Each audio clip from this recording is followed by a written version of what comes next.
Hello guys, welcome to Saiyan What Ifs. So in this video, we will see, what if Goku became the last angel? If you enjoy these kinds of stories, don't forget to How is some love by hitting the like button and subscribing to the channel. Your support means the world to us. Now, let's start the story. Chapter 1. The Last Halo. The aurora rippled across the night sky like cosmic fingers reaching for the earth. Goku stood transfixed, his battle-worn hands relaxed at his sides for the first time in weeks. After Frieza, after Cell, after Buu, after gods and tournaments and universes at stake, moments of peace felt almost suspicious. Beautiful, isn't it? Bulma's voice carried across the Capsule Corp lawn. It's unusually strong tonight. The atmospheric readings are off the charts. Goku nodded without turning. It feels strange, like it's watching us back. The colors shifted from emerald to sapphire to violent purple, pulsating with increasing frequency. A cold wind swept across the compound, carrying an electric charge that made the hair on Goku's arms stand rigid. Something's coming, he whispered, his muscles tensing instinctively. The aurora collapsed inward, forming a swirling vortex directly overhead. A crack of thunder split the night as a luminous object plummeted from the center of the disturbance. Goku's eyes widened as recognition dawned. Whiss! The angel's form crashed into the earth 50 yards away, sending dirt and grass exploding outward. Goku flash-stepped to the impact crater, his heart racing. Whiss lay broken in ways Goku had never imagined possible. The angel's pristine appearance was shattered, his skin cracked like porcelain, leaking ethereal light instead of blood. His staff was fractured, pulsing erratically. Goku! Whiss's voice emerged as a whisper of static. They've found me. Who found you? What happened? Let me get you help. Goku reached down. But his hand passed partially through Whiss's semi-corporeal form. Listen carefully. The angel's usually playful demeanor had vanished. The others are gone. All of them. I am the last, and soon, not even that. His form flickered like a dying light bulb. The last. But what about the Grand Priest? Vados. The other angels. Gone. It hunts us. The void. Whiss's form destabilized further, parts of him becoming transparent. I made a choice, Goku. Forgive me. Before Goku could respond, Whiss's staff floated upward, the fractured crystal at its top spinning rapidly. A beam of concentrated light shot forth, striking Goku directly in the chest. The Saiyan's protest died in his throat as incandescent energy poured into him, flooding every cell with alien power. Goku's scream echoed across the compound. His body levitated 6 feet off the ground, surrounded by a corona of blue-white energy that wasn't anything he recognized. It felt ancient, ordered, impossibly dense. Through pain-blurred vision, Goku watched Whiss's form dissolve into particles of light that spiraled upward, merging with the energy engulfing him. Live, Goku, Whiss's voice echoed from everywhere and nowhere. You are the last angel now. Quote, the sky fractured. Reality itself seemed to split along invisible seams. Through the cracks, Goku glimpsed something vast and empty, a darkness deeper than the absence of light. Something that hungered. As consciousness fled, Goku felt himself falling through layers of reality, Whiss's essence intertwining with his own, rewriting him at a fundamental level.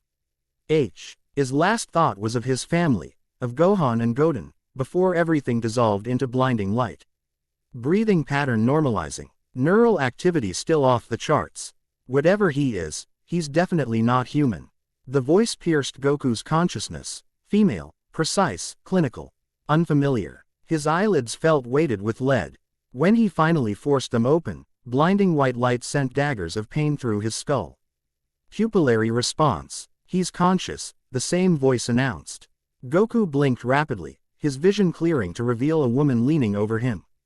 Auburn hair cropped short, NSE green eyes behind clear protective glasses, laboratory coat with multiple pens clipped to the pocket. Can you understand me? She asked, enunciating each word carefully. Goku tried to nod but found his body unresponsive. No, not unresponsive. Different. Wrong. Like trying to control a marionette with tangled strings. His perception extended beyond his physical form, sensing energy patterns he'd never detected before. Water. He managed to croak. The woman reached for something beyond his vision, then returned with a plastic cup. I'm Drive. Lyra Starson. You fell from the sky during a Class 5 interdimensional disturbance. Can you tell me your name? Goku drank greedily, water spilling down his chin. Son Goku, he replied, his voice steadier. Where am I? West City Theoretical Physics Institute, Anomaly Containment Lab. Dr. Starson studied him with unabashed curiosity. You're the first tangible proof of my cross-dimensional transit theory. Do you remember how you got here? Images flashed through Goku's mind. Whis. Broken and dying. The staff's light. The sensation of falling through reality itself. But alongside these memories were others, alien and ancient. Knowledge of cosmic architecture. The ordered patterns underlying creation. The responsibilities of angelic stewardship. Whis. Goku whispered. He gave me something. His power. His purpose. He looked down at his hands and gasped. Fine lines of blue-white energy traced beneath his skin like luminous veins. His familiar orange GI was gone, replaced by a white and blue garment reminiscent of Whis' but adapted to his physique. A faint hum of power emanated from his core, neither ki nor god ki, but something transcendent. Fascinating. Drive. Starson murmured, scribbling notes on a tablet. Your molecular struck. Chure is constantly shifting between states. You're simultaneously matter and energy. Goku pushed himself upright, fighting vertigo as his perception expanded. The room around him appeared layered with information he couldn't process, temporal coordinates, dimensional anchoring points, probability matrices. He shut his eyes tightly, trying to block it out.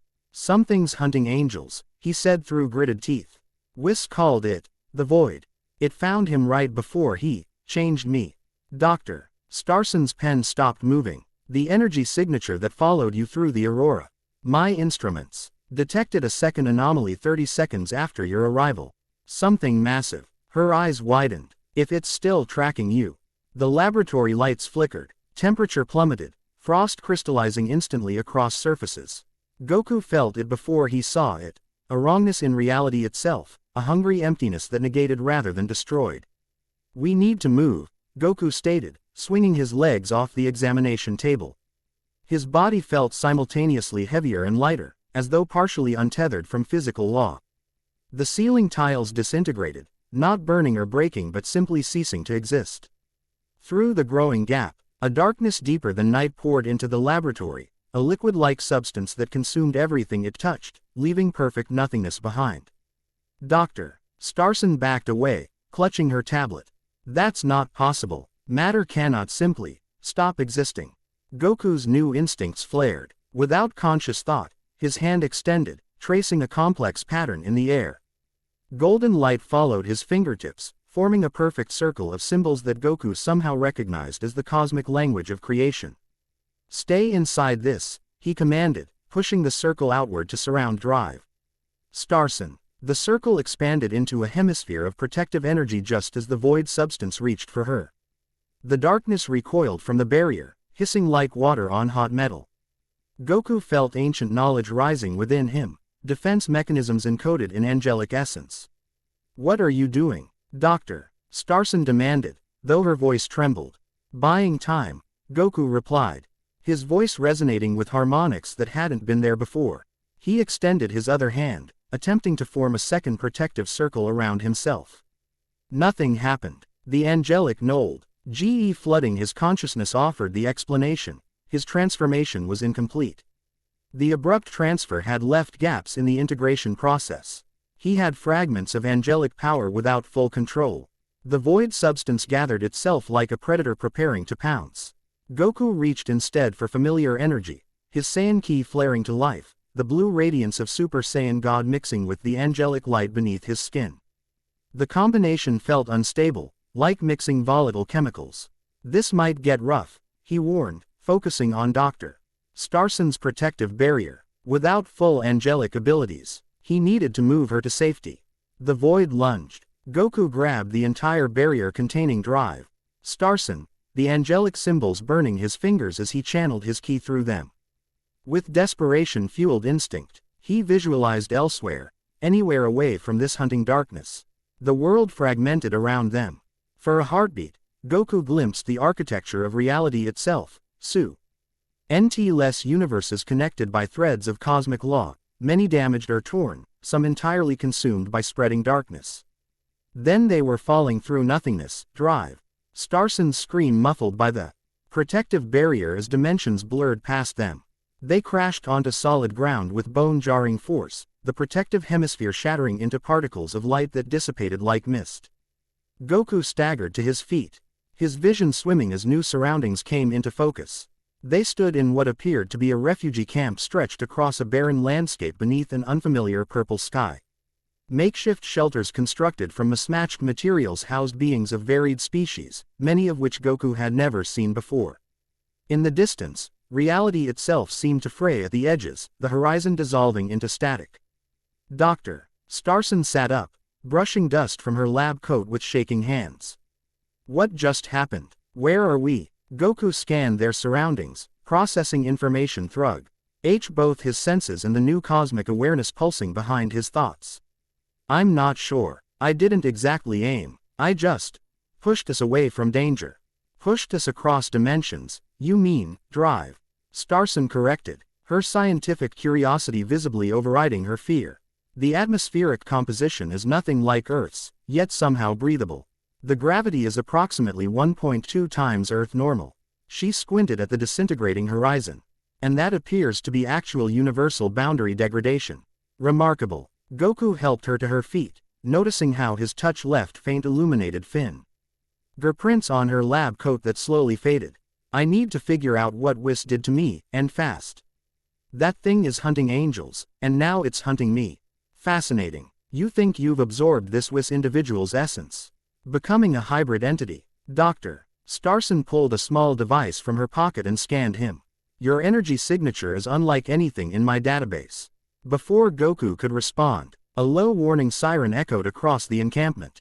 The diverse refugees began moving with practiced efficiency, some heading for shelters while others retrieved weapons. A voice boomed from speak. Ers mounted on poles throughout the camp. Attention. Void fluctuation detected in Sector 7. This is not a drill. All residents implement Protocol OMEGA-3. Barrier team to stations. We should find whoever's in charge, Goku suggested, starting toward the center of the camp where activity seemed most concentrated.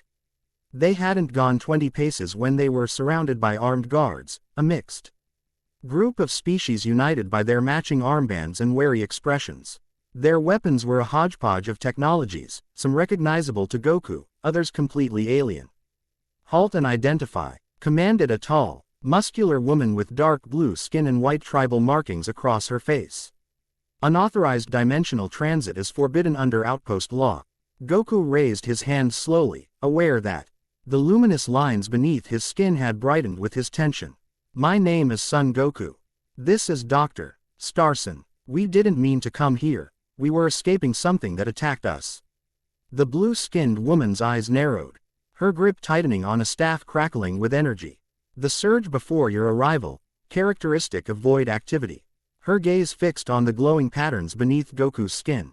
What are you? Those markings are. He's with me, Commander Vale, came a raspy voice from behind the guards.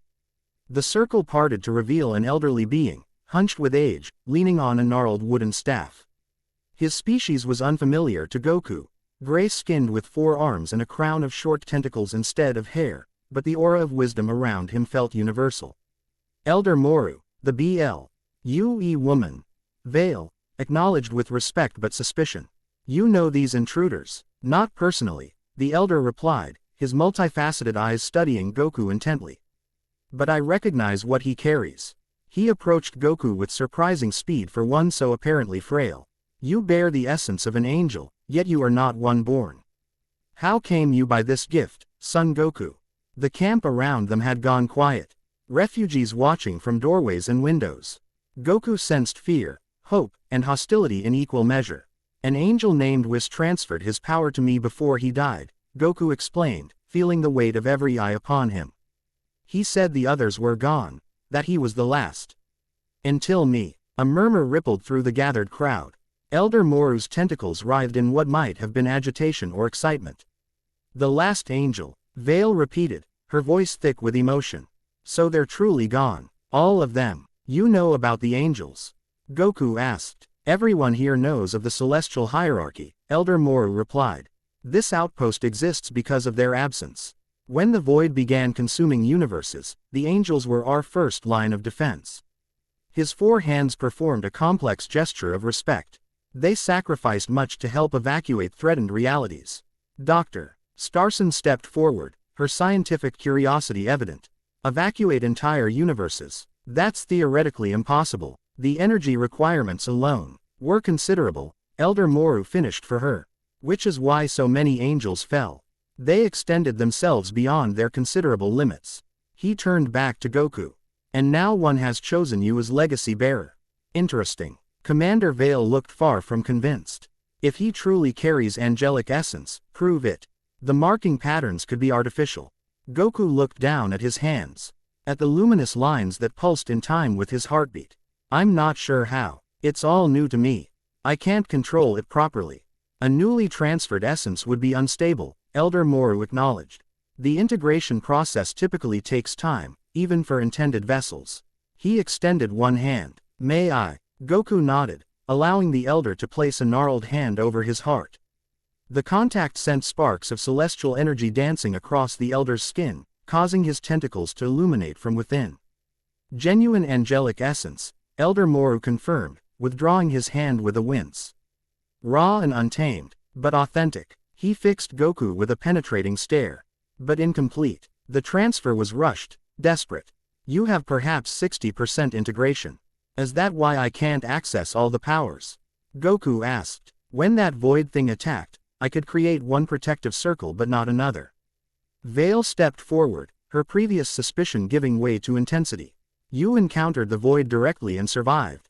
Recently. About an hour ago. By my perception, drive. Starson answered. It materialized in my laboratory after his arrival. Impossible, Vale stated flatly. No one survives direct void contact without barrier technology or, her eyes flicked to Goku's glowing skin, angelic protection. A distant explosion rocked the camp, sending dust cascading from shelter roofs.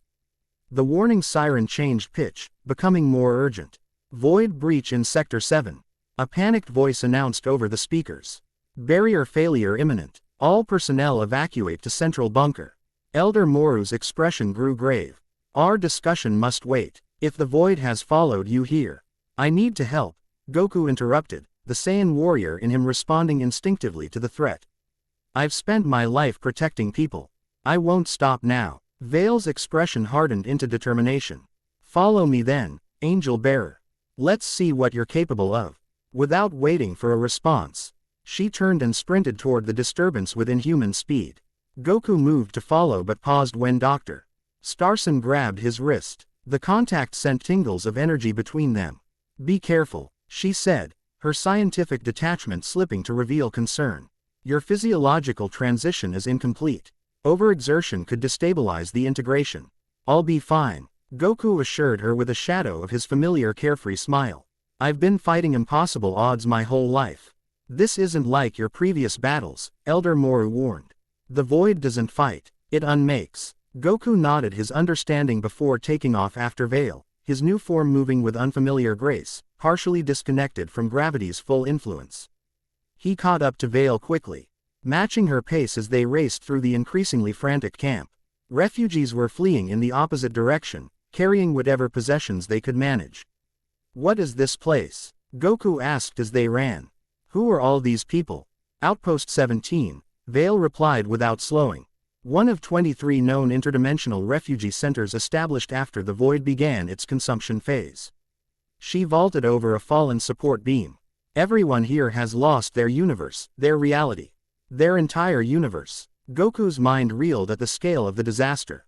The void doesn't discriminate, Vale stated grimly. It consumes planets, stars, galaxies with equal indifference. Only those near-dimensional fault lines when their universes fell had any chance of escape. He rounded a corner to face chaos incarnate. A section of reality itself had torn open like wet paper, revealing the same hungry darkness Goku had encountered in Dr. Starson's laboratory. A team of technicians struggled to maintain a flickering energy barrier separating the breach from the camp, but it was clearly failing. Tendrils of void substance probed the weakening barrier, leaving perfect hemispheres of nothingness where they made contact.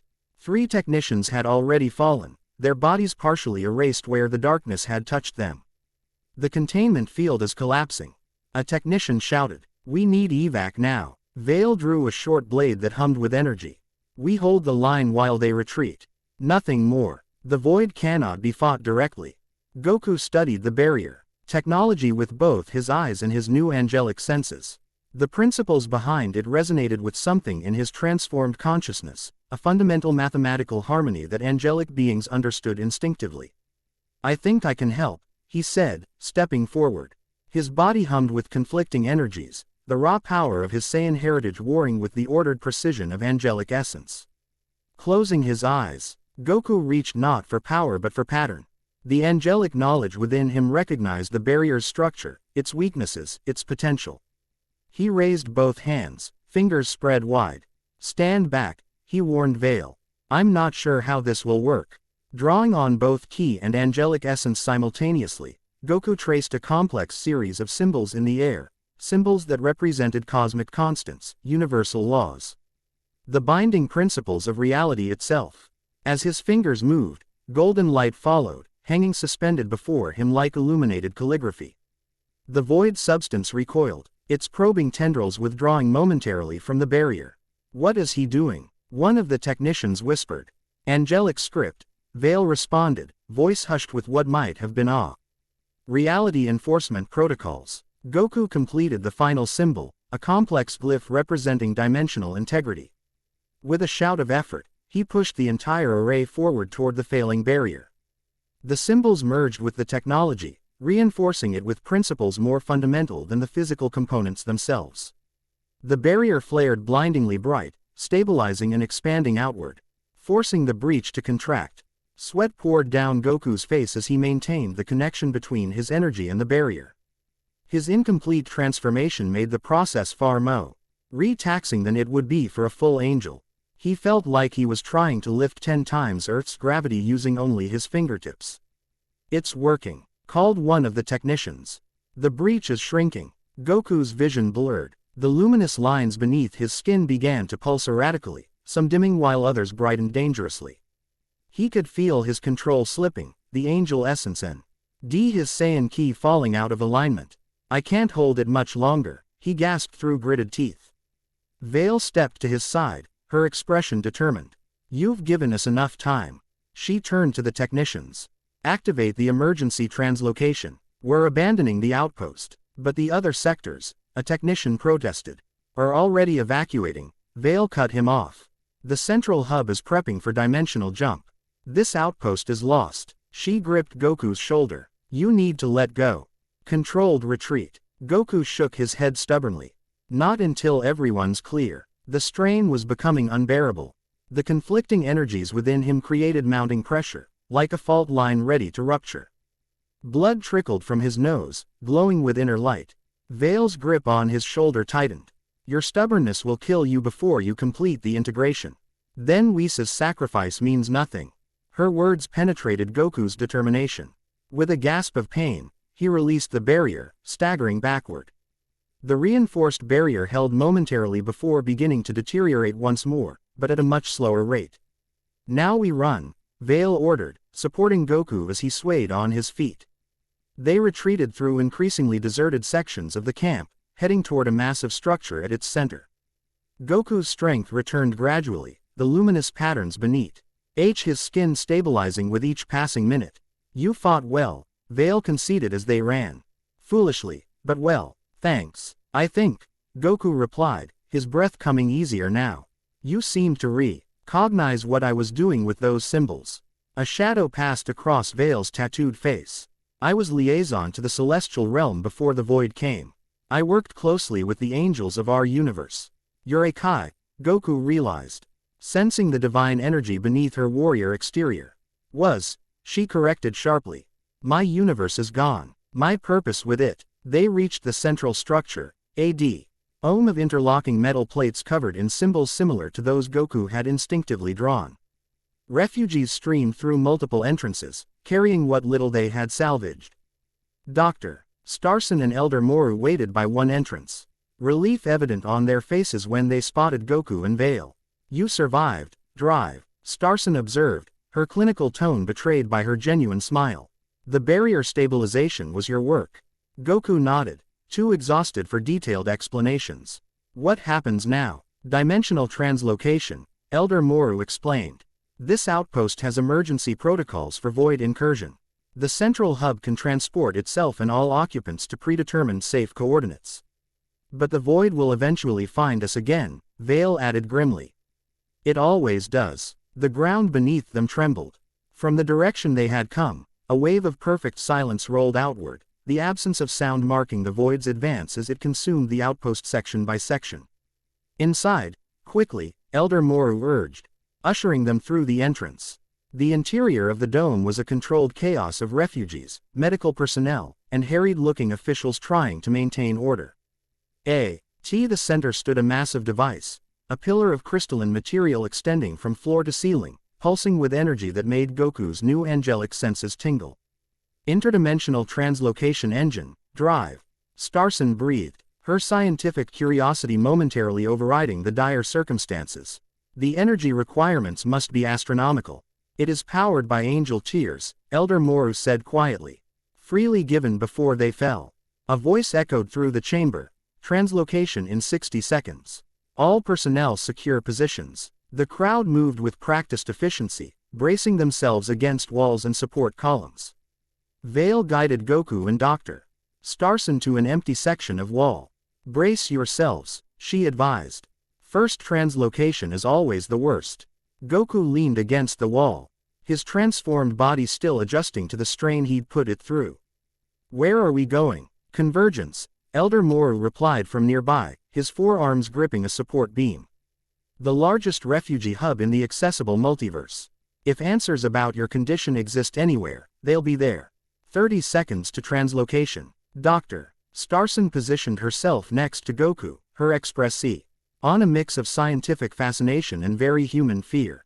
"When we return to Earth, if we return, I'm publishing a paper that will revolutionize theoretical physics."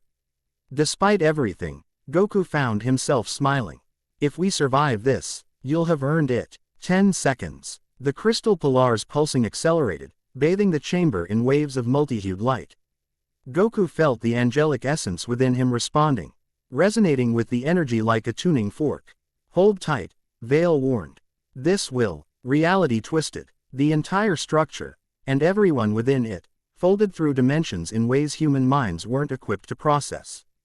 Goku glimpsed the architecture of the multiverse again, but from a different perspective, seeing not just the connections between universes but the laws governing those connections. The mathematical poetry underlying creation itself. For one eternal moment, Goku understood everything: the purpose of the angels, the nature of the void, the cosmic balance that had been disturbed. Then, just as quickly, the knowledge slipped away, too vast for his partially transformed consciousness to retain. The universe reasserted itself with a thunderclap of displaced air.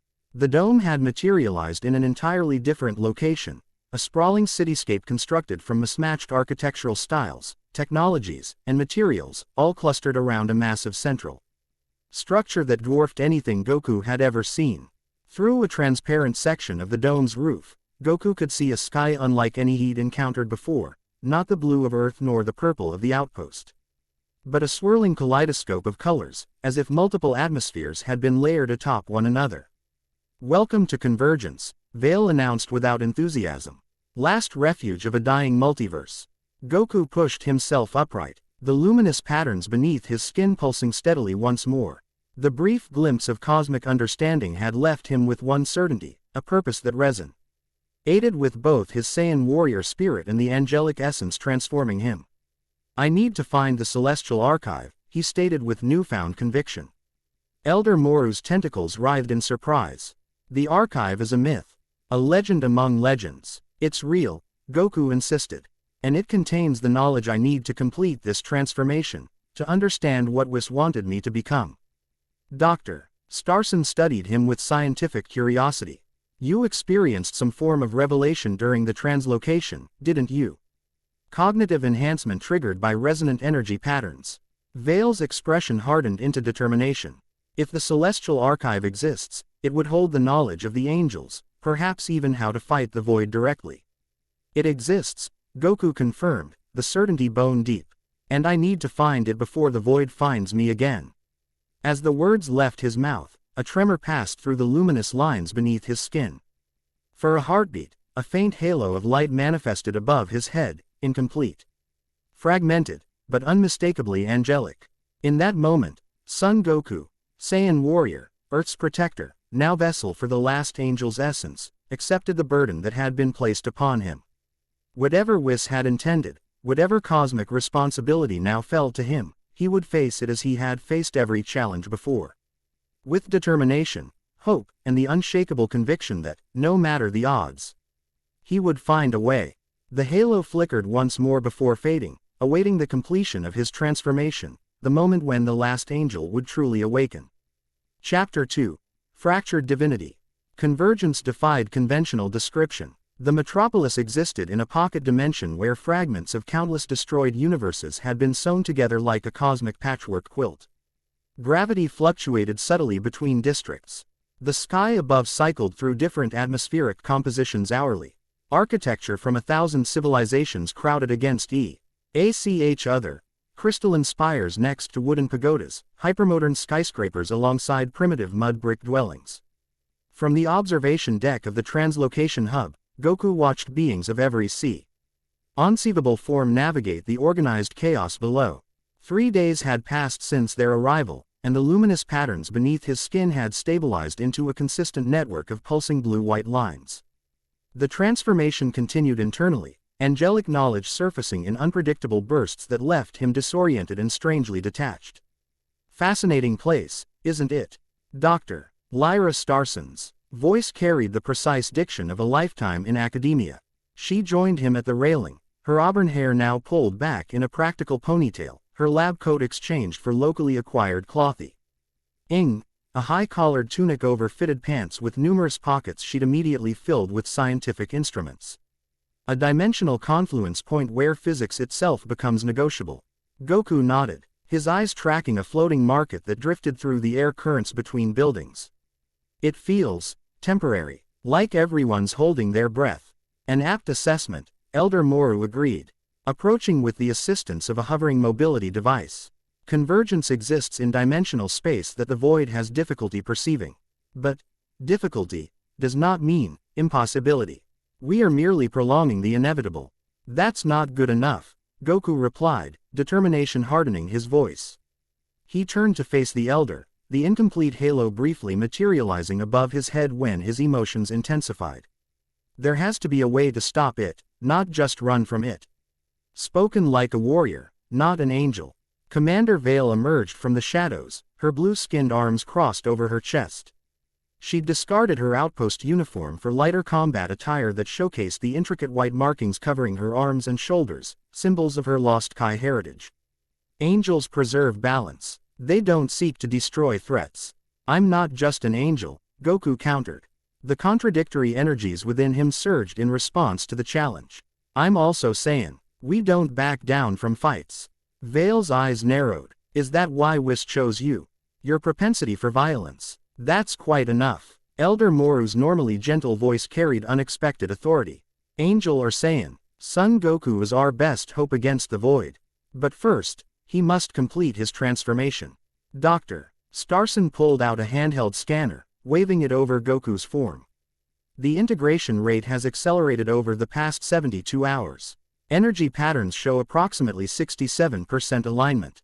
Still, at this rate, full integration could take weeks. We don't have weeks, Goku insisted. Every day more universes are lost. I can feel them, like candles being snuffed out. He pressed a hand against his chest, where unfamiliar sensations rippled beneath his sternum. We need to find the celestial archive. Elder Moru's tentacles writhed with concern.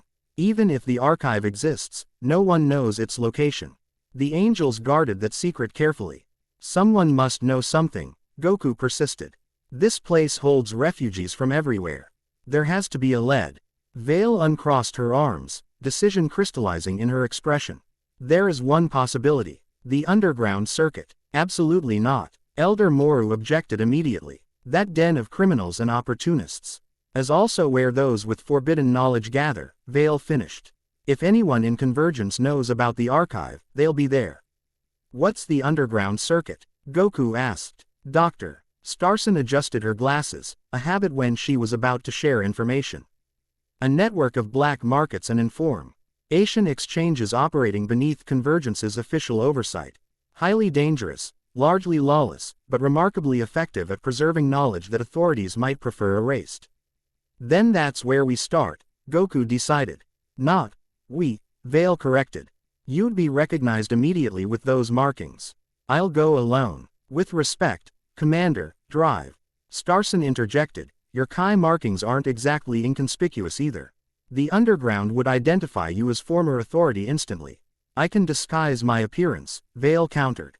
Perhaps a different approach is warranted, Elder Moru suggested. Rather than seeking the underground, let it come to you. They all turned to the Elder expectantly. Word of a new angel bearer has undoubtedly spread through Convergence already. Those with knowledge of angelic matters will be searching for you.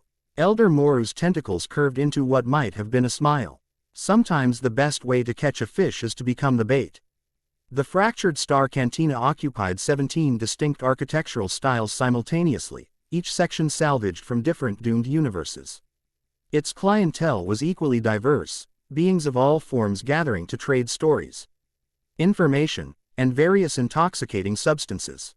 A thick haze of multicolored smoke hung beneath the ceiling, each tendril representing a different atmosphere preserved for patrons requiring specific breathing conditions.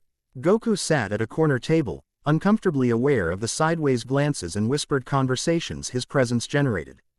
Despite a hooded cloak concealing most of his form, the faint glow emanating from beneath periodically betrayed his nature. Stop fidgeting, drive, Starson murmured from beside him. It draws attention. Everyone's already staring, Goku replied quietly. Precisely why natural behavior is crucial, she explained in the measured tones of a lecturer. Predators detect abnormal patterns of movement first. Basic evolutionary principle. Across the table, Vale maintained a watchful silence, her Kai markings concealed beneath strategic application of cosmetics that gave her skin a uniform purple hue. Her eyes never stopped scanning the crowd, cataloging threats with military precision. This feels wrong, Goku admitted. Sitting here waiting when I should be doing something. Patience is also action, Vale replied tersely. A lesson I learned from the angels of my universe. Goku attempted to follow her example, redirecting his restless energy inward. The transformation continued ceaselessly, angelic essence gradually rewiring his physiology, his perception, his very nature. Sometimes he'd suddenly understand fundamental cosmic principles that had never occurred to him to question. Other times, memories not his own would surface, observing the birth of stars, the formation of galaxies, the patient guidance of civilizations across eons. Movement at your 4 o'clock, Vale alerted them quietly. Female humanoid, approaching directly. Unusual energy signature. Goku turned slightly, catching sight of a slender figure weaving through the crowded cantina with preternatural grace. As she drew nearer, he noted her remarkable appearance. Silver blue hair cascading to her waist, pale skin with an almost imperceptible luminescence, eyes of such pale blue they appeared almost white. She wore simple gray attire that somehow managed to both blend in completely and seem utterly foreign to this realm. The woman stopped before their table, her gaze fixed on Goku with unsettling intensity. You're doing it wrong, she stated. Her voice melodic yet emotionless. Doing what wrong? Goku asked, confused. Everything. She gestured vaguely toward him. The integration, the concealment, the investigation, all wrong. Doctor. Starson's posture stiffened defensively. And you are. The woman ignored her completely, addressing Goku directly. You seek the archive while bleeding celestial essence with every heartbeat. Might as well ignite a cosmic flare. Vale's hand moved subtly toward a concealed weapon. Identify yourself. Now. For the first time, the woman acknowledged the others, her gaze sweeping over them dismissively before returning to Goku. My name is Serafina. I am like you. She pulled back her sleeve, revealing familiar luminous patterns beneath her skin, fainter than Goku's but unmistakably similar. Though I was born this way, not retrofitted. Goku leaned forward, hope and curiosity overriding caution. "You're an angel." "Half," she corrected, sliding uninvited into the empty seat at their table. "My mother was angel kind, my father mortal. A forbidden union that resulted in me." Her tone carried no emotion, simply stating facts. "When the void began hunting celestials, I learned to suppress my nature. You, however, are broadcasting yours across 17 dimensions. Can you help me control it?" Goku asked directly. Serafina studied him silently for a moment. "Perhaps, but not here." She rose gracefully. "Follow if you wish to live long enough to find your archive." Without waiting for a response, she turned and walked away, somehow passing through the crowded cantina without touching a single patron. "This could be a trap," Vale warned immediately. "Or our only viable lead, Drive," Starson countered, already gathering her instruments. Half-angel biology could provide crucial insights into the integration process. Goku made his decision. "We follow her." As they moved to leave, a disturbance erupted at the cantina entrance, shouts of protest followed by the distinctive sound of energy weapons discharging. Patrons scattered as a squad of armored figures stormed the establishment, their faces concealed behind featureless black masks. "Oblivion cult," Vale hissed, drawing her weapon. "They hunt anything connected to celestial power." "Friends of yours?" Goku asked Serafina, who had paused nearby. "Quite the opposite," she replied with the first hint of emotion, a flicker of genuine fear. "They can sense angelic essence. They've been hunting me for decades." One of the masked figures pointed directly at their table. "There. The angel taint is strong. Time to go," Goku decided, rising to his feet as the squad raised their weapons. Energy blasts tore through the space they had occupied moments before. Goku moved with instinctive speed, grabbing both Drive, Starson and Vale and launching them toward the rear exit. Serafina was already there, her movements too fluid to track properly. "They'll have the building surrounded," Vale stated as they burst into a narrow alleyway. "Then we go up," Goku decided. The familiar surge of ki gathered beneath his feet, but when he attempted to fly, the conflicting energies within him clashed violently. He managed only an awkward, stuttering ascent before crashing back to the ground. "Your energies are misaligned," Serafina observed dispassionately. "Saiyan ki and angelic essence operate on fundamentally different principles." More shouts echoed from both ends of the alley as cultists converged on their position. "Less analysis, more escape, Drive," Starson suggested urgently. Serafina pressed her paw, LM against a seemingly random section of wall. Luminous patterns briefly flashed across the surface before a doorway materialized. "Celestial emergency protocols," she explained. "Angels established escape routes throughout convergence centuries ago." They ducked through the doorway just as energy blasts impacted where they'd been standing. The passage sealed behind them, leaving them in a softly illuminated corridor that seemed to extend infinitely in both directions. "What is this place?" Goku asked, sensing they'd entered a space that didn't quite align with conventional dimensions. "An interstitial pathway," Serafina answered, already walking purposefully along the corridor. "It exists between realities, connecting safe locations throughout convergence." "Fascinating, Drive," Starson murmured, instruments already scanning their surroundings. "A non-Euclidean manifold maintaining stable dimensional parameters despite existing outside conventional spacetime. Is she always like this?" Serafina asked Goku. "Since I've known her," he confirmed with a small smile.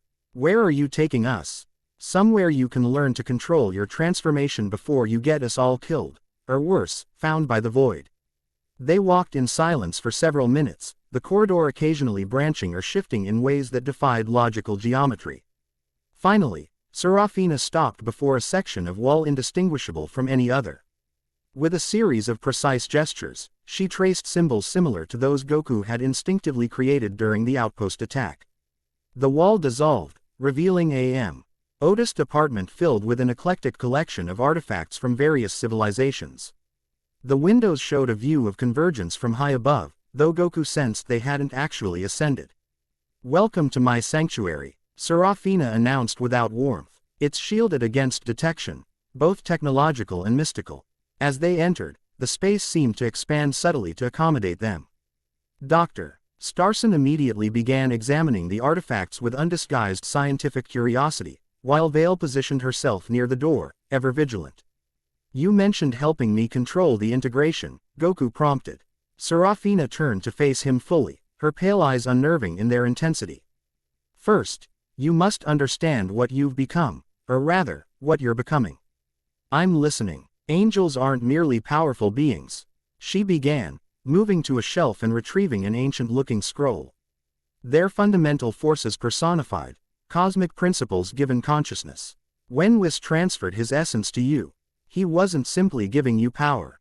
He was transforming you into a vessel for a universal constant. Which constant? Dr. Starson asked, momentarily looking up from her examination of a crystalline device. That depends on the angel, Serafina replied, unrolling the scroll to reveal diagrams of cosmic architecture written in the same symbols Goku had produced instinctively. Some embody balance, others time, space, creation, destruction. Each angel represents an aspect of existence itself. Goku studied the diagrams, surprised to find he could partially understand the complex symbols. Do you know what Whis represented? Harmony, Serafina stated with certainty. The alignment of disparate forces into functional systems. It's why your transformation is so difficult. You're becoming the personification of harmony while containing fundamentally contradictory energies within yourself. The irony is not lost on me, Goku admitted. Serafina approached him, studying the luminous patterns beneath his skin with clinical detachment. Your Saiyan nature makes you an unusual vessel. Angels typically choose beings with greater adaptability. Whis didn't have much choice, Goku reminded her. He was dying. Yes. Something flickered across Serafina's features, a grief so ancient it had calcified into something harder than emotion. They all died, one by one. My mother among them. For the first time, Goku recognized the pain beneath her detached exterior. I'm sorry. Serafina dismissed his sympathy with a gesture. What matters now is complete. In your transformation before the void realizes what you carry. A half-formed angel is a beacon to those who hunt celestial power. Like the Oblivion cult, Vale asked from her position by the door. The cult is merely an annoyance. Serafina replied dismissively. They're fanatics who believe celestials betrayed the multiverse. The true danger comes from those who would steal angelic essence for themselves. Is that possible? Dr. Starson inquired, her scientific curiosity evident. With the right knowledge, yes. Serafina's gaze darkened, which is why finding the celestial archive is both necessary and dangerous. It contains the collective knowledge of all Angelkind, including the secrets of their creation, destruction, and transformation. Goku considered this information carefully. How do we find it? Serafina gestured toward a low table in the center of the room. First, you learn control. Then we seek the archive together. She sat cross-legged on one side of the table and motioned for Goku to take the position opposite her. When he complied, she placed her palms face up on the table's surface. Place your hands on mine, she instructed. Goku hesitated only briefly before laying his hands atop hers. Immediately, the luminous patterns beneath both their skins brightened, lines reaching out from Serafina's wrists to intertwine with those on Goku's arms. What are you doing? Vale demanded, stepping forward with concern. Harmonic resonance, drive, Starson answered before Serafina could, her scanner aimed at the connected patterns. She's using her stable angelic pattern to guide his integration. Close enough, Serafina acknowledged. Now, Son Goku, close your eyes and feel the flow of essence between us. Your transformation is chaotic because you're fighting it instinctively. You must learn to guide rather than resist. Goku closed his eyes, focusing on the unfamiliar sensations. The connection between them felt unlike anything he'd experienced, neither the combative energy exchange of battle nor the supportive energy sharing he'd known with friends. This was deeper, more fundamental, as though they were communicating through the basic structure of reality itself. Your energy keeps shifting to combat applications, Serafina observed. Typical for a warrior species. Redirect it toward perception instead. How? Think of it as learning to listen rather than speak, she suggested. Angels observe before acting. Feel the patterns around you, the connections between objects, people, concepts. Goku attempted to follow her guidance, turning his awareness outward in a new way. Gradually, He began to sense the others in the room not just as key signatures but as complex webs of potential and purpose. Dr. Starson radiated structured curiosity, her mind constantly categorizing and analyzing. Vale projected disciplined vigilance, her divine Kai heritage still evident beneath layers of warrior training. And Serafina, I can't read you, he realized, opening his eyes. Everyone else has clear patterns, but you're muted. A ghost of a smile touched Serafina's lips. Self-concealment is necessary for survival when you're hunted. It's your next lesson. She withdrew her hands, the connecting patterns reluctantly separating. You've made progress. The essential framework is there, you merely lack the techniques to stabilize it. How long until I can fully control these powers? Goku asked. Under normal circumstances, decades, she replied bluntly. We have perhaps days before the void traces your signature.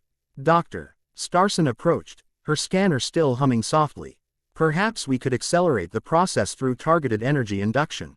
My readings suggest certain frequencies might catalyze integration. Dangerous, Serafina dismissed. Forced integration risks permanent instability. Then we need the archive, Goku concluded. Whis must have known I'd need it to complete the transformation properly. Serafina studied him thoughtfully. There is someone who might help us locate it. A time patroller who guards the dimensional nexus points, including several rumored to connect to the archive. Time patroller, Goku repeated. An agent who monitors timeline integrity, Vale explained. They operate outside normal chronological constraints. This particular patroller is unconventional, Serafina added.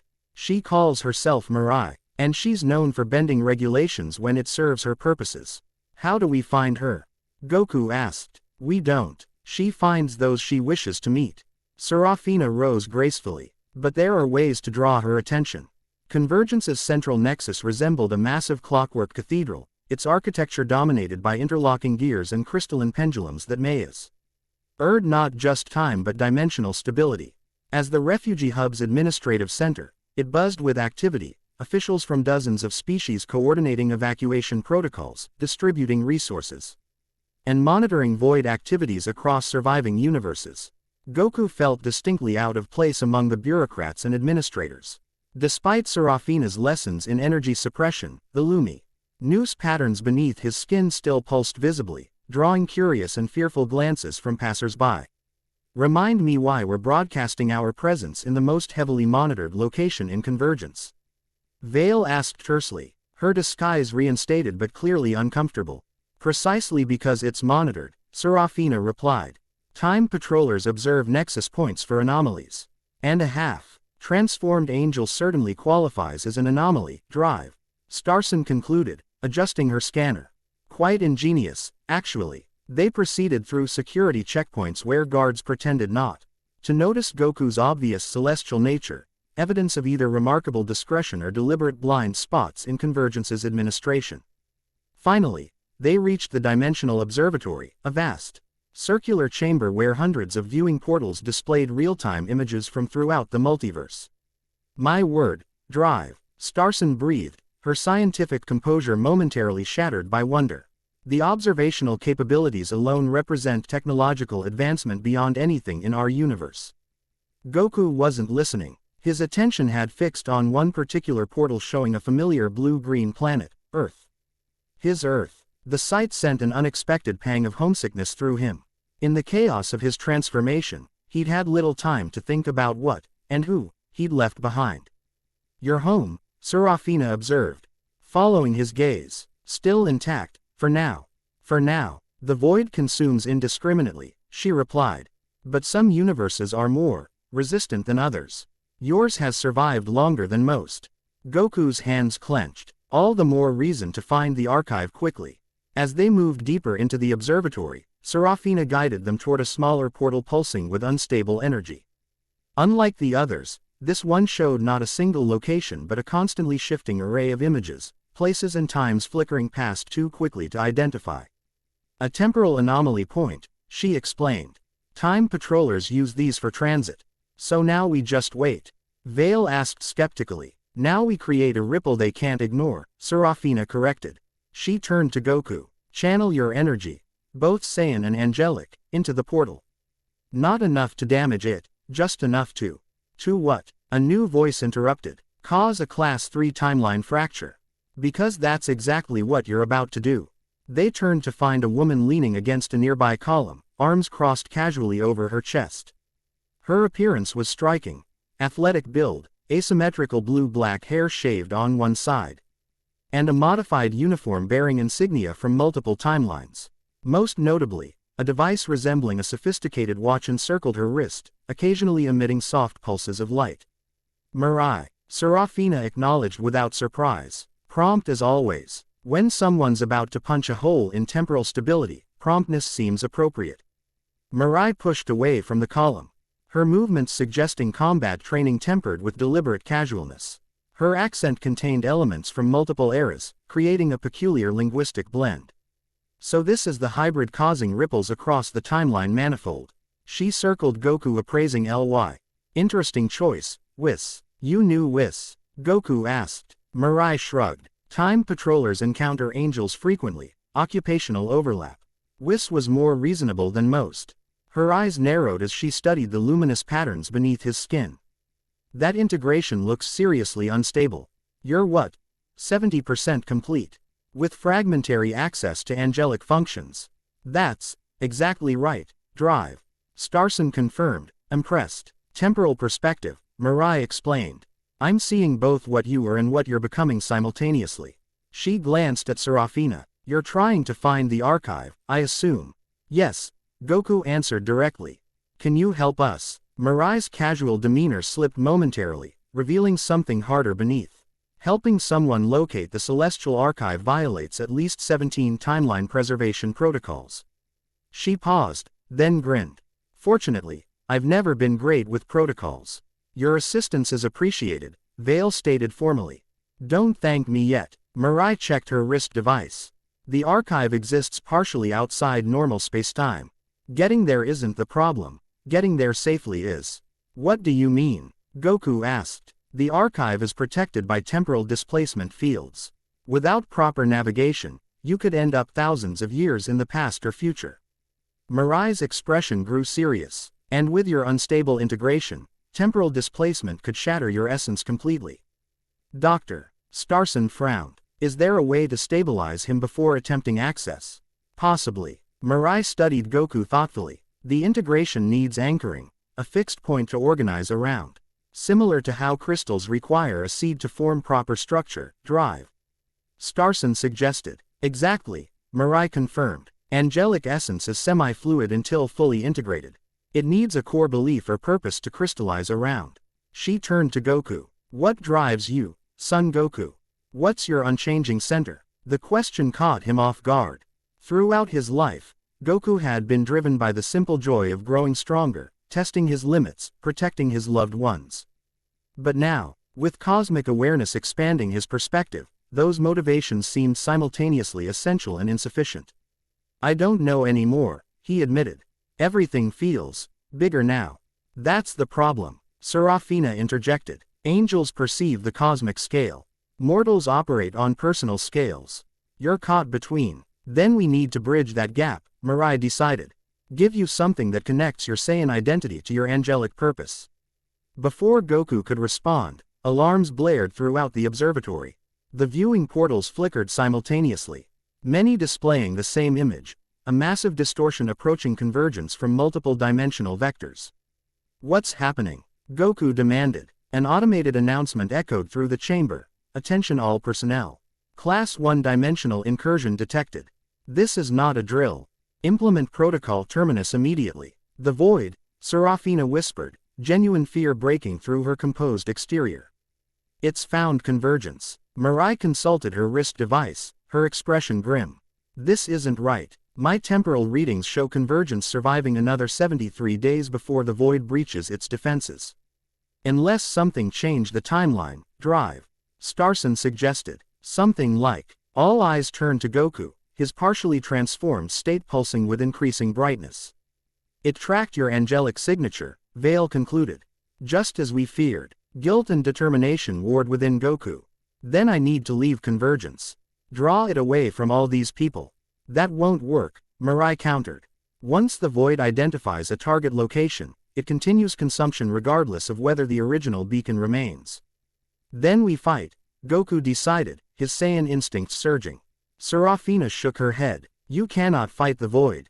No one can. It's not an entity, it's a cosmic function. There must be something we can do. Goku insisted as evacuation orders continued to sound around them. Mirai's expression hardened into resolve. There is. We accelerate the timeline. Get you to the archive now, before convergence falls. But you said temporal displacement could shatter his essence, drive. Starson objected. Better than certain destruction, Mirai countered. She manipulated her wrist device rapidly. I can create a targeted temporal corridor directly to the archive's outer boundary. But it'll be a one-way trip until your integration stabilizes. Do it, Goku decided instantly. We're coming too, Vale stated, her tone allowing no argument. Mirai shook her head. The corridor can only safely transport those with temporal resistance or celestial essence. That means him. She pointed to Goku. Her, she indicated Serafina, and me.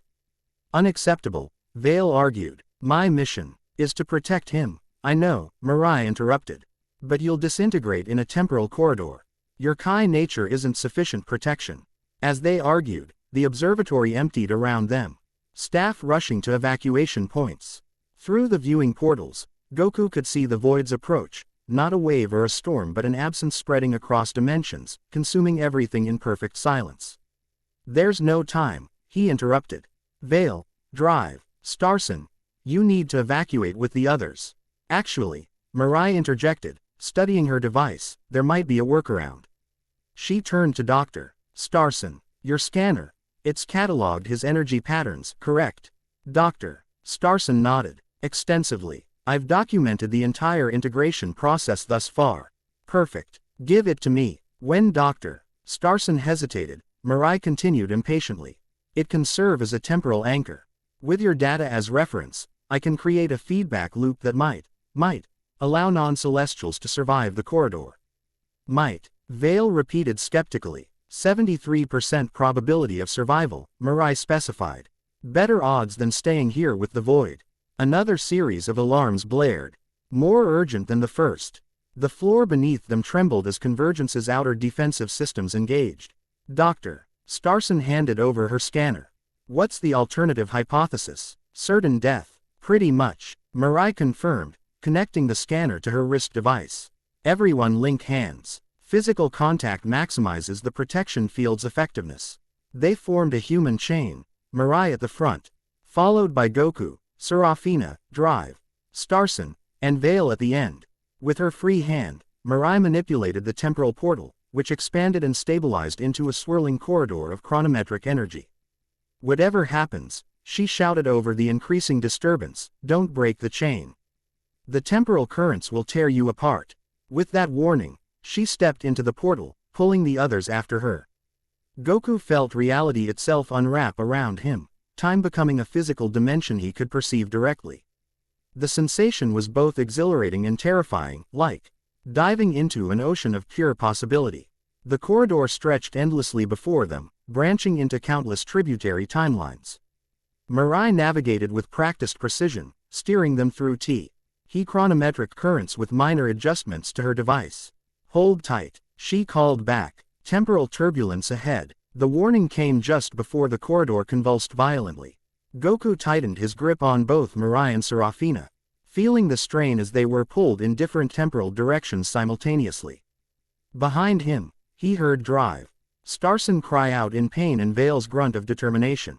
The corridor's destabilizing. Mirai shouted. Something's interfering with the navigation matrix. Through the translucent walls of the temporal corridor, Goku glimpsed fragments of timelines, possible futures, alternate pasts. Worlds that might have been. Among them, he caught a disturbing sight. A figure moving parallel to their course, somehow traversing the temporal currents without protection. The figure turned, revealing a face of unsettling beauty, male, with features reminiscent of angelic perfection, but distorted by malice. Corvus, Serafina gasped, her composure finally shattering. Who? Goku demanded, but the question was lost as the corridor fractured around them. Mirai's desperate manipulation of her device came too late. With a sound like reality tearing, the temporal corridor split. Goku felt Serafina's hand ripped from his grasp as she, Drive, Starson, and Vale were pulled into a different branch of the timeline. No, he shouted, reaching futilely after them. Hold on, Mirai commanded, her grip on his wrist like iron. I can't maintain the corridor if you fight it. The last thing Goku saw before the split sealed was the mysterious figure, Corvus, pursuing the separated group. A predatory smile on his perfect face. Then everything accelerated, time and space blurring into incomprehensibility as he and Mirai were catapulted through the fractured corridor. They emerged with bone-jarring force onto solid ground. Goku rolled with the impact, decades of combat experience taking over. When he regained his feet, he found himself in a vast chamber unlike anything he'd ever seen. The space defied conventional architecture, existing as much in concept as in physical form. Massive pillars of crystallized knowledge rose to a ceiling that seemed to contain galaxies. Shelves extended in impossible directions, holding artifacts, scrolls, and devices from throughout cosmic history. At the chamber's center stood a pedestal supporting a sphere of pure HT that somehow felt ancient and newborn simultaneously. The Celestial Archive, Mirai confirmed, checking her device with a grimace. Outer repository level. We made it, but the others. We need to go back for them. Goku insisted immediately. Mirai shook her head. The temporal corridor collapsed. Creating another would take time and energy we don't have. She gestured to the luminous patterns beneath his skin, which had begun to flicker erratically. Your integration is destabilizing. Without completing the transformation soon, you'll lose coherence entirely. Frustration and concern warred within Goku. Who was that figure Serafina recognized? Corvus. Bad news, Mirai replied grimly. A fallen angel who escaped the void's purge by renouncing his celestial nature. He's been hunting other angels for centuries, collecting fragments of their essence for his own purposes. The implications chilled Goku, and now he's after Serafina, and the others with her. Mirai's expression hardened. But we can't help them if you disintegrate. The archive contains the knowledge you need to complete your transformation. Once stabilized, you might actually stand a chance against Corvus.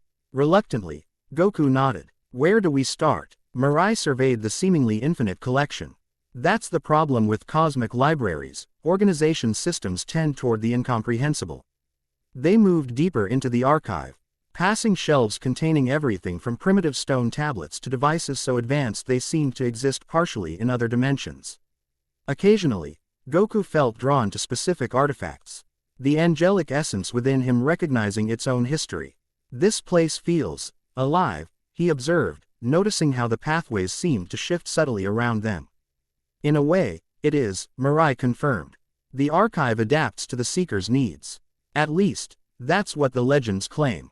As if responding to her words, the chamber reconfigured itself. Pathways closed behind them while new ones opened ahead, guiding them inexorably toward the central pedestal with its sphere of light. It's choosing our path, Goku realized. Or something within it is, Mirai agreed, her and hovering near a weapon concealed at her hip. When they reached the pedestal, the sphere pulsed in recognition. Tendrils of light extended toward Goku, drawn to the angelic essence within him. The patterns beneath his skin responded, brightening to match the sphere's luminosity. I think it wants me to touch it, Goku surmised. Mirai scanned the sphere with her device.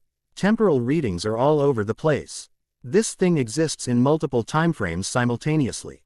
Is it dangerous? Everything in the archive is dangerous, she replied honestly. But I think it's what we came for. Goku approached the pedestal cautiously. The sphere's light intensified as he drew nearer, its color shifting to match the blue-white of his angelic markings. When he extended his hand, the final distance between them seemed to collapse of its own accord. Contact. Knowledge flooded his consciousness, not as information but as direct experience. He lived 1,000 lifetimes in an instant, observing the birth of universes and their eventual heat death. He witnessed the creation of the first angels, their purpose, their limitations. He experienced Whisa's entire existence, his joys, sorrows, and final, desperate choice to preserve angelic knowledge through Goku. Most critically, he understood the nature of his incomplete transformation and what was required to finish it. When the connection broke, Goku staggered backward, overwhelmed by cosmic perspective. Mirai caught him before he could fall, her expression concerned. What did you see? She demanded. Everything, Goku whispered. Then, with greater certainty, I know what I need to do. Before he could elaborate, a new alarm sounded, different from those in Convergence, more primal and urgent. The archive itself was warning them. Something's breached the outer defenses, Mirai announced, checking her device. Multiple readings, some void-like, others. Her eyes widened. Corvus, he's here, and he's not alone. Goku's expression hardened with resolve. The others, can't tell. The temporal interference is too strong. Mirai drew her weapon, a sleek device that hummed with chronometric energy. We need to complete your transformation now, before they reach us. It's not that simple, Goku explained.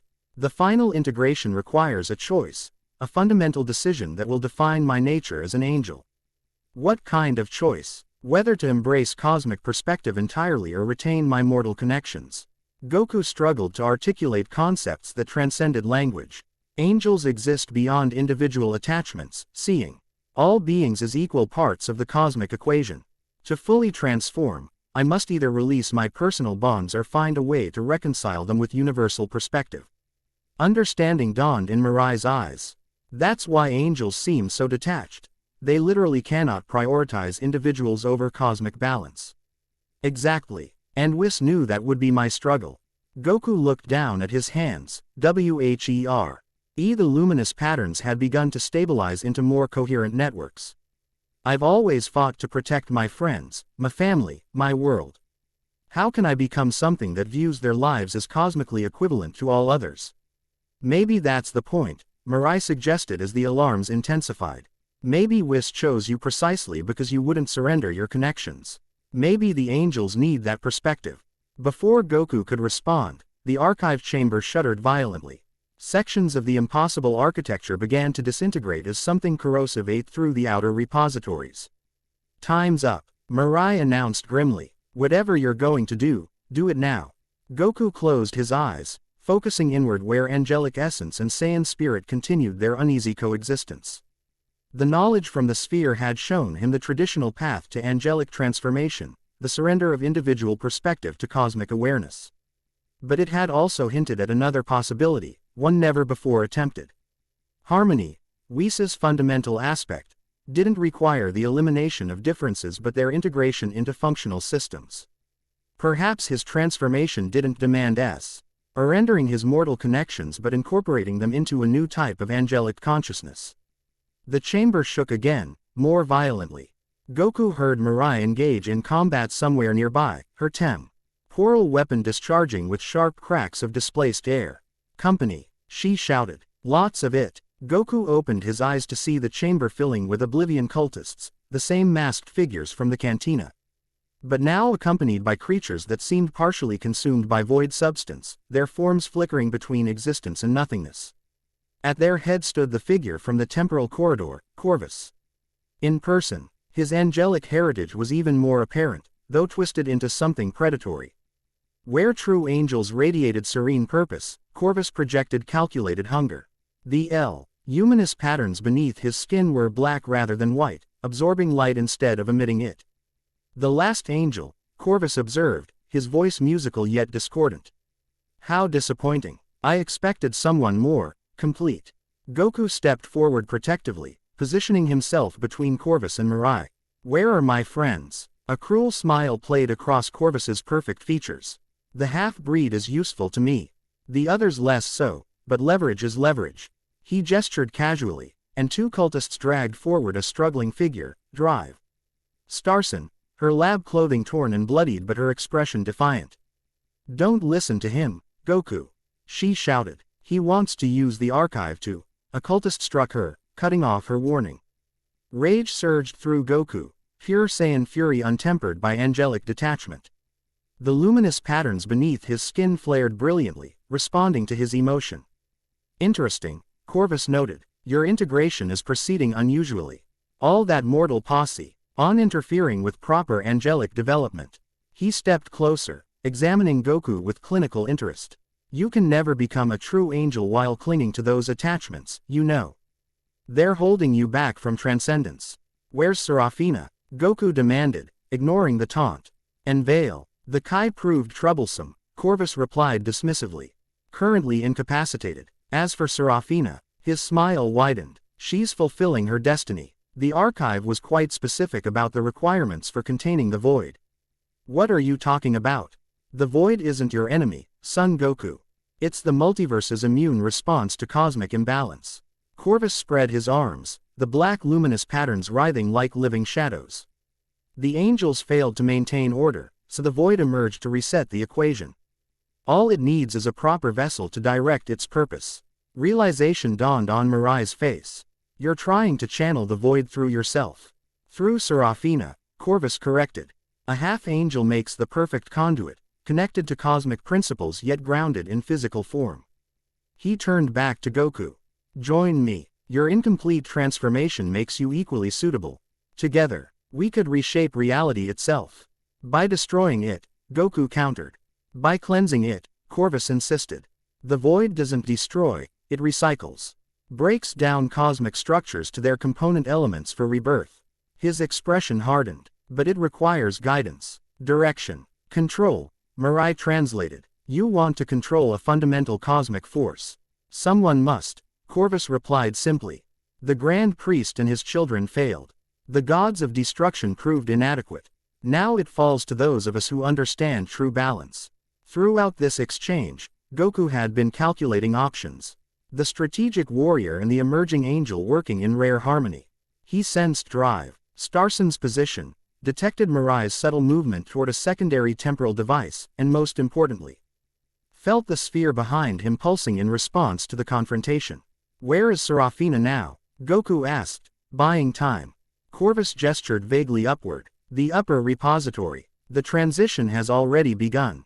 Soon, the void will have a face, a voice, a purpose. His black-lit eyes fixed on Goku.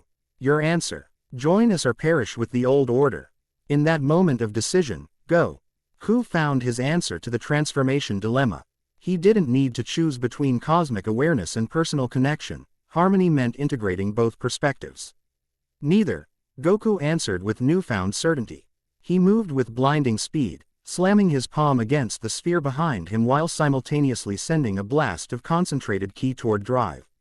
Starson's captors. The dual action, one angelic, one Saiyan, flowed seamlessly as aspects of a unified being.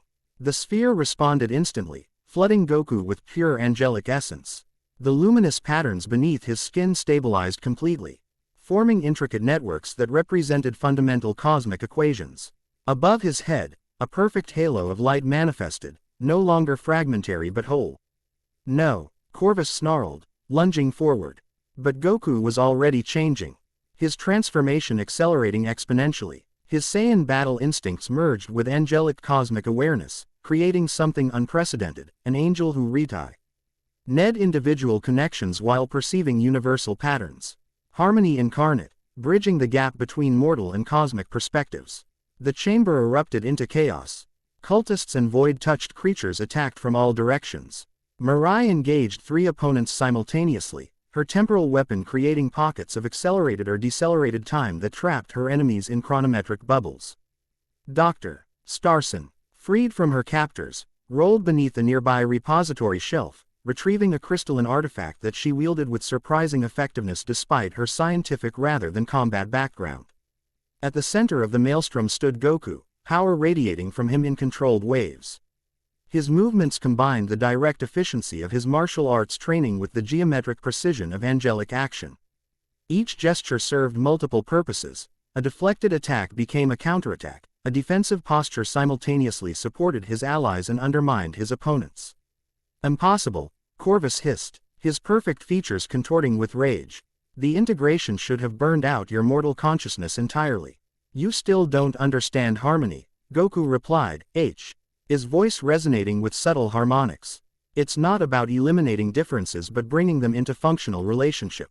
With that declaration, Goku unleashed his full power, not the raw destructive force of Super Saiyan transformations, but something more fundamental. Reality itself seemed to bend around him, conforming to principles of order and balance. Cultists found their weapons transmuting into harmless light. Void-touched creatures were temporarily reharmonized, their corrupted essence briefly restored to proper cosmic function. Corvus alone remained unaffected, his fallen angelic nature providing resistance. Impressive, he acknowledged grudgingly. But ultimately futile. While you waste time here, Seraphina's transformation advances. Soon the void will have conscious direction, my direction. Then I'll stop that too, Goku stated with simple certainty. You'll have to catch me first, Corvus taunted before dissolving into shadows that raced up through the archive's impossible architecture. Goku turned to Mirai, who had dispatched the last of her opponents. Can you locate Vale? Mirai consulted her device. Lower repository, eastern quadrant. Life signs stable but weak. Get her and Dr. Starson to safety, Goku instructed. I'm going after Corvus and Seraphina. The upper levels are heavily corrupted, Mirai warned. The void's influence is strongest there. I'll handle it. Goku's expression softened briefly. Thank you for your help, both of you. Dr. Starson approached, clutching the crystalline artifact defensively. Your transformation, it's complete. Not exactly, Goku admitted. I've found balance, but it's not the traditional angelic state. I'm something new. Fascinating, she replied, scientific curiosity momentarily overriding the danger. A true hybrid state rather than a conversion. Theorize later, Mirai interrupted. Move now. Goku nodded agreement before rising into the air, his flight now perfectly controlled as Saiyan Ki. And angelic essence operated in harmony. He ascended through the archive's impossible architecture, following Corvus's trail of corrupted energy. The upper repositories showed clear signs of void corruption. Entire sections had been reduced to perfect nothingness, while others flickered between existence and absence. The damage wasn't random but patterned, forming a complex array that channeled toward a central chamber. As Goku approached, he felt a growing resonance within him, the aspect of harmony responding to its opposite. Whatever Corvus was attempting with Seraphina involved fundamental cosmic principles being forced out of alignment. The chamber entrance had been transformed into a pulsing gateway of negative energy. Beyond it, Goku could sense two presences, Corvus's twisted angelic signature and a second, more familiar pattern that was rapidly being overwhelmed by something vast and empty. Seraphina was running out of time. With newfound confidence in his transformed state, Goku stepped through the gateway. The chamber beyond defied description, a space where reality itself was being unwritten. At its center, suspended within a complex apparatus of black energy, floated Seraphina.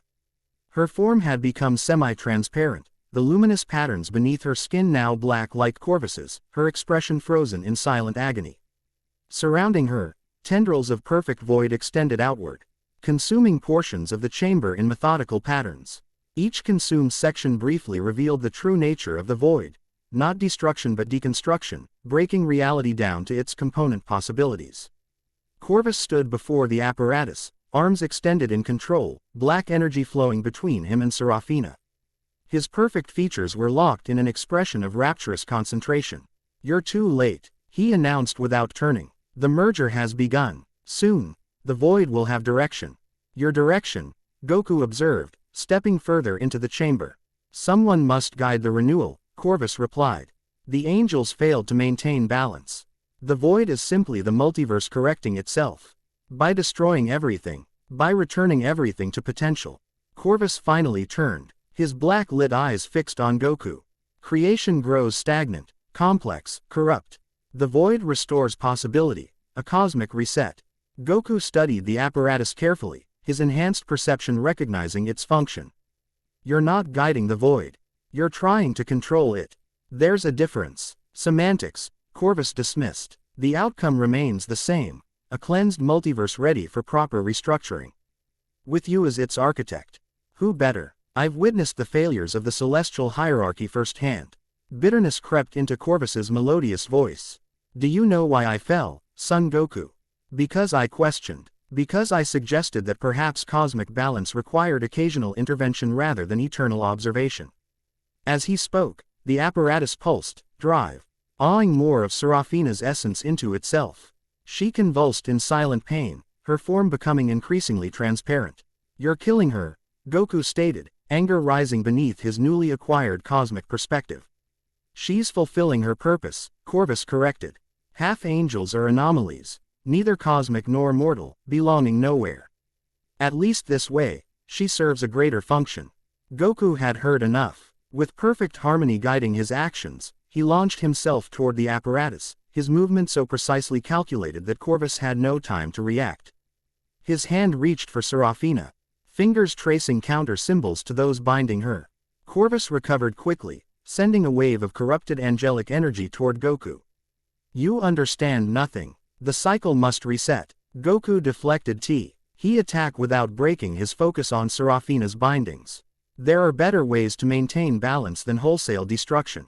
Spoken like a mortal, Corvus sneered, intensifying his assault. Black lightning crackled between them, creating pockets of void space where it struck. The chamber trembled as two angelic powers, one harmonious, one corrupted, clashed at its center. Reality itself seemed to protest the conflict, dimensions buckling under the strain. Goku maintained his dual awareness throughout, part of him engaged in cosmic-level conflict with Corvus while another part methodical. Li dismantled the apparatus holding Serafina. His transformed nature allowed him to operate at both scales simultaneously. You cannot stop what's already begun, Corvus shouted, desperation entering his voice as he sensed his plan unraveling. The void has tasted her essence, it will follow that connection. Then we'll deal with that when it happens, Goku replied with characteristic determination. With a final gesture, he shattered the last binding symbol. Serafina collapsed into his arms, her form solid once more but severely weakened. The luminous patterns beneath her skin flickered erratically, struggling to purge the corruption Corvus had introduced. No, Corvus howled, abandoning all pretense of cosmic detachment. He launched himself at Goku, black energy coalescing around his hands into talons of void substance. Goku met the attack directly, one arm cradling Serafina protectively while the other traced symbols of harmony in the air between them. Where the symbols intersected with Corvus's void talons, reality reasserted itself, forcing the nothingness back into pattern and form. You've learned quickly, Corvus acknowledged, circling for another approach. But your transformation is still new, untested. Mine has had centuries to mature. But it's incomplete, Goku countered, gently lowering Serafina to a stable portion of the chamber floor. You rejected half of what makes angelic essence functional. You're as unbalanced as I was, just in the opposite direction. Fury contorted Corvus's perfect features. You dare lecture me on balance? You, a mortal playing at godhood. Not playing, Goku corrected, rising to his full height as the halo above him brightened. Becoming. What followed was unlike any battle Goku had experienced, not a physical contest but a conflict of fundamental principles. Corvus wielded dissolution, entropy, the breaking of bonds. Goku countered with harmony, integration, the strengthening of connections. Where their powers met, reality itself seemed to hold its breath, uncertain which principle would prevail. Goku fought with everything he had become, the disciplined warrior and the cosmic guardian operating as complementary aspects of a unified being. He maintained awareness of Serafina's condition, the chamber's deteriorating stability, and the void tendrils that continued to probe the space around them, even as he parried Corvus's increasingly desperate attacks. You can't win, Corvus snarled, his perfect form beginning to deteriorate under the strain of channeling corrupted energies. The void has already been summoned.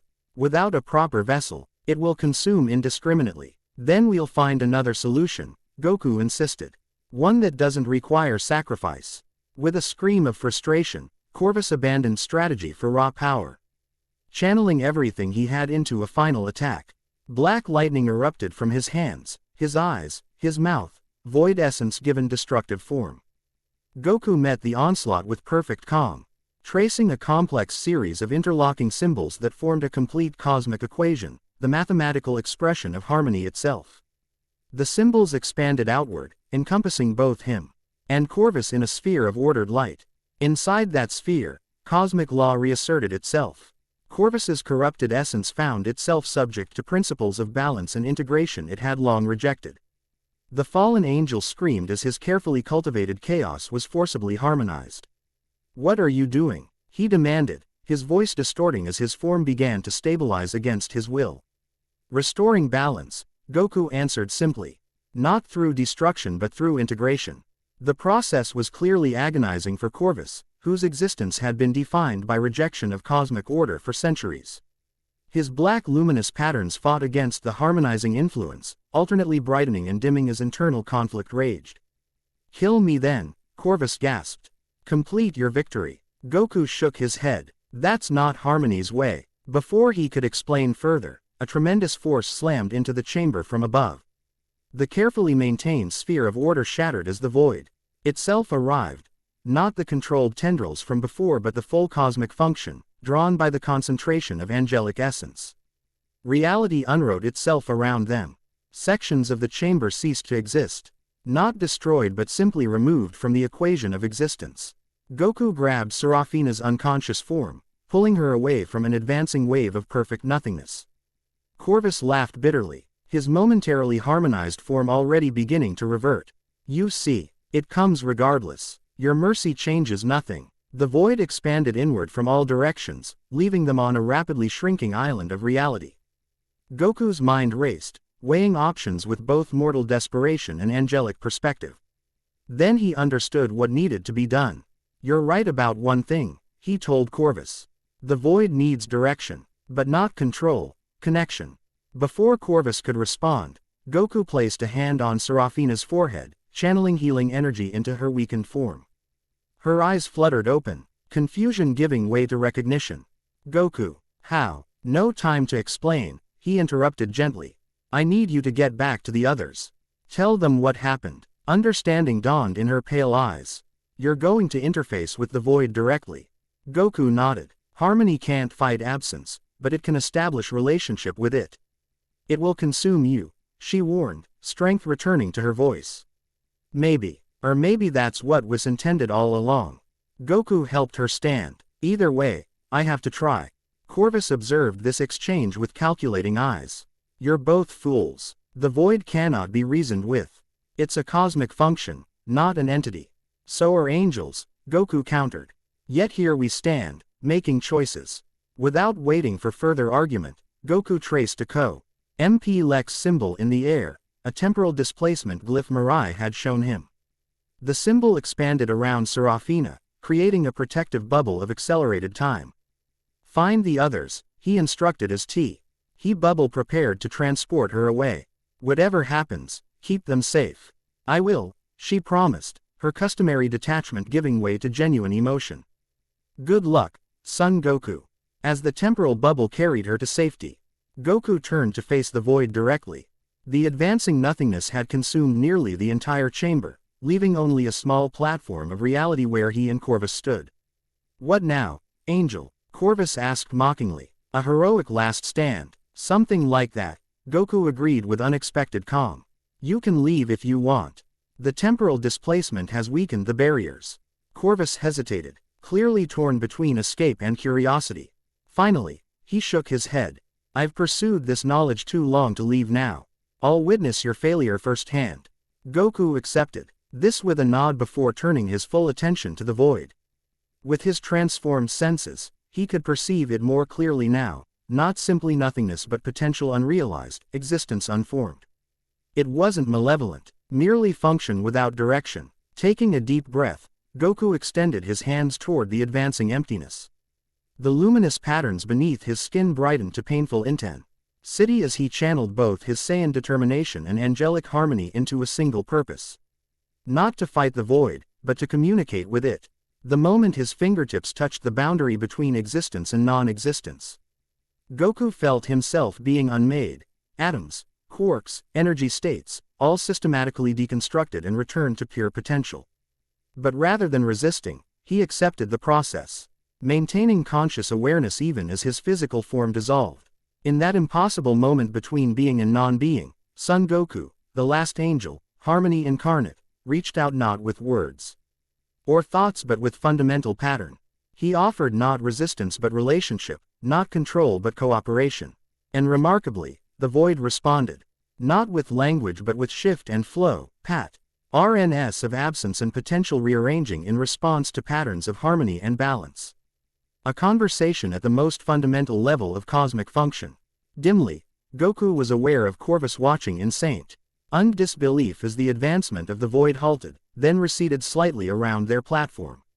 The fallen angel's expression shifted from mockery to astonishment to calculation. Impossible, Corvus whispered. You're communicating with it. How? Goku couldn't answer directly. His consciousness was stretched across levels of reality human language couldn't express. But the evidence was undeniable. The void had paused its consumption, responding to whatever Goku was offering. With growing desperation, Corvus stepped forward. I can help, he offered, his voice taking on the persuasive harmonics of his angelic heritage. My understanding of cosmic dissolution complements your harmonizing ability. Together, we could. The rest of his proposal was lost as the void surged forward suddenly, engulfing Corvus mid-sentence. The fallen angel had no opportunity to resist. One moment he stood on the platform of reality, the next he simply wasn't. Goku maintained his connection, understanding intuitively that the void had rejected Corvus's attempt to assert control. It didn't want to be mastered, it wanted to be balanced. Through their impossible communication, Goku began to understand the void's true function. It wasn't a destroyer but a recycler, breaking down cosmic structures that had grown too rigid, too imbalanced. Without the angels to maintain equilibrium, the void had activated to reset the system entirely. A cosmic immune response to fundamental imbalance.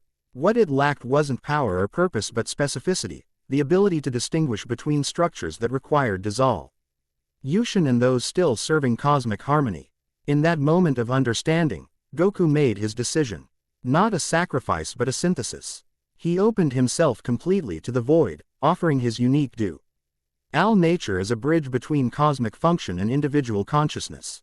Neither surrendering to oblivion nor attempting to control it, but establishing a cooperative relationship between principles. The void responded by flowing through him rather than consuming him. The experience transcended pain or pleasure, existing in a category of sensation beyond mortal comprehension. Goku's consciousness expanded exponentially, encompassing perspectives across time, space, and dimension. For one eternal moment, Son Goku became everything and nothing simultaneously, fully present in every point of essence while also connected to the vast potential of non-existence. Complete awareness without limitation. Then, gradually, identity reasserted itself. Not the limited identity of the Saiyan warrior alone, nor the cosmic detachment of pure angelic awareness, but a synthesis that encompassed both while transcending their limitations. Reality reconstructed itself around him, the archive chamber forming from pure potential into actual existence. The process wasn't a restoration of what had been but a creation of what could be, the chamber's new form incorporating elements of both order and potential in harmonious balance. When the process completed, Goku stood at the center of the transformed chamber, his appearance both familiar and radically altered. The luminous patterns beneath his skin now contained threads of darkness interwoven with light, not corruption but integration, the void and harmony existing in balanced relationship. His halo remained, but now it included a shadowed inner ring representing the necessary role of dissolution within creation. He had become something unprecedented. An angel who embodied not just harmony but the dynamic balance between existence and potential, being and becoming.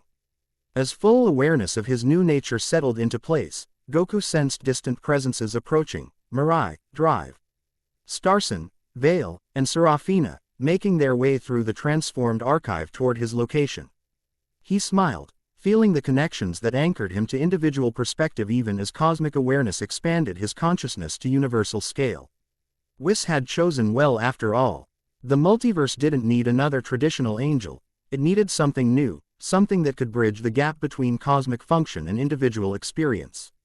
The last angel was ready to meet his friends, and to begin the work of restoring balance to a fractured multiverse. ____. The end. Thank you for watching this video. Please be sure to subscribe to our channel and like this video.